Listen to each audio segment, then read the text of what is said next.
തൗഹീദുള്ള ഒരു അടിമക്ക് മാത്രമാണ് ജീവിതത്തിൽ ഏറ്റവും കൂടുതൽ സമാധാനം ലഭിക്കുക. അല്ലദീന ആമനൂ വലം യൽബിസു ഈമാനഹും ബിദുൽമിൻ ഉലൈക ലഹുമുൽ അംനു വഹും മുഹ്തദൂൻ.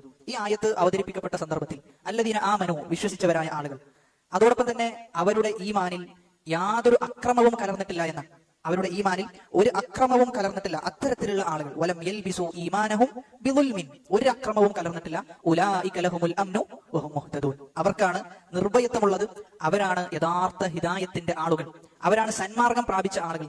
ഈ ആയത്ത് അവതരിക്കപ്പെട്ട സന്ദർഭത്തിൽ സഹാബാക്കൾ ആകെ പേടിച്ചു. നബി സല്ലല്ലാഹു അലൈഹി വസല്ലമയുടെ അടുക്കലേക്ക് വന്നുകൊണ്ട് നബിയോട് പറഞ്ഞു, അല്ല നബിയെ, ദുൽമ ചെയ്യാത്ത, അക്രമം ചെയ്യാത്തവരായി ആരുമില്ല, ഞങ്ങളും എന്ത് ചെയ്തിട്ടുണ്ട്, ഞങ്ങളുടെ നഫ്സിനോട് അക്രമം ചെയ്തിട്ടുണ്ട്, അങ്ങനെയാണെങ്കിൽ ഞങ്ങളും ഈ ആയത്തിൽ ഉൾപ്പെടൂലേ, ഞങ്ങൾ ഹിദായത്ത് ലഭിക്കാത്ത ആളുകളായി ഞങ്ങൾ മാറൂലേ എന്ന് ചോദിച്ച സന്ദർഭത്തിൽ നബി സല്ലല്ലാഹു അലൈഹി വസല്ലമ ആ ദുൽമ എന്താണ്, അക്രമം എന്ന് പറഞ്ഞതിന്റെ ഉദ്ദേശം എന്താണ് എന്ന് വിശദീകരിച്ചു കൊടുക്കുമ്പോൾ നബി ആയത്ത് ഓതി കൊടുത്തത് ഇന്ന ശിർക ലദുൽമുൻ അളീം, ശിർക്ക് എന്നത് വമ്പിച്ച പാതകമാണെന്ന്, ശിർക്ക് വമ്പിച്ച അക്രമമാണ്, ആ ദുൽമാണ് ആ ആയത്തിൽ ഉദ്ദേശിച്ചിട്ടുള്ളത്. അതുകൊണ്ട് ശിർക്ക് ഒഴിവാക്കി കഴിഞ്ഞാൽ ജീവിതത്തിൽ അവന് നിർഭയത്വം ലഭിക്കും, ജീവിതത്തിൽ സമാധാനം ഉണ്ടാകും, ജീവിതത്തിൽ സന്തോഷം അവനിലേക്ക് വന്നെത്തുന്നുള്ളത്. അതുകൊണ്ട് തന്നെ തൗഹീദ് മനസ്സിലാക്കുന്നതോടൊപ്പം തന്നെ ശിർക്കിനെ തിരിച്ചറിയുക എന്നതും വളരെ ഗൗരവമുള്ള വിഷയമാണ്. ശിർക്കിനെ തിരിച്ചറിയുക എന്നത് വളരെ പ്രാധാന്യം അർഹിക്കുന്ന വിഷയമാണ്.